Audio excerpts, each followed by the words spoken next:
سورہ یونس سورت نمبر 10۔ شروع کرتا ہوں میں اللہ تعالیٰ کے نام سے جو نہایت مہربان بڑا رحم والا ہے۔ الف لام را، یہ پرحکمت کتاب کی آیتیں ہیں۔ کیا ان لوگوں کو اس بات سے تعجب ہوا کہ ہم نے ان میں سے ایک شخص کے پاس وحی بھیج دی کہ سب آدمیوں کو ڈرائیے، اور جو ایمان لے آئے ان کو یہ خوشخبری سنائیے کہ ان کے رب کے پاس ان کو پورا اجر و مرتبہ ملے گا۔ کافروں نے کہا کہ یہ شخص تو بلا شبہ صریح جادوگر ہے۔ بلا شبہ تمہارا رب اللہ ہی ہے جس نے آسمانوں اور زمین کو 6 روز میں پیدا کر دیا، پھر عرش پر قائم ہوا۔ وہ ہر کام کی تدبیر کرتا ہے، اس کی اجازت کے بغیر کوئی اس کے پاس سفارش کرنے والا نہیں۔ ایسا اللہ تمہارا رب ہے سو تم اس کی عبادت کرو۔ کیا تم پھر بھی نصیحت نہیں پکڑتے؟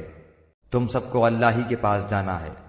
اللہ نے سچا وعدہ کر رکھا ہے، بے شک وہی پہلی بار بھی پیدا کرتا ہے، پھر وہی دوبارہ بھی پیدا کرے گا، تاکہ ایسے لوگوں کو جو کہ ایمان لائے اور انہوں نے نیک کام کیے انصاف کے ساتھ جزا دے۔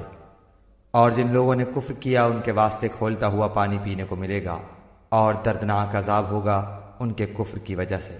وہ اللہ تعالیٰ ایسا ہے جس نے آفتاب کو چمکتا ہوا بنایا اور چاند کو نورانی بنایا، اور اس کے لیے منزلیں مقرر کیں تاکہ تم برسوں کی گنتی اور حساب معلوم کر لیا کرو۔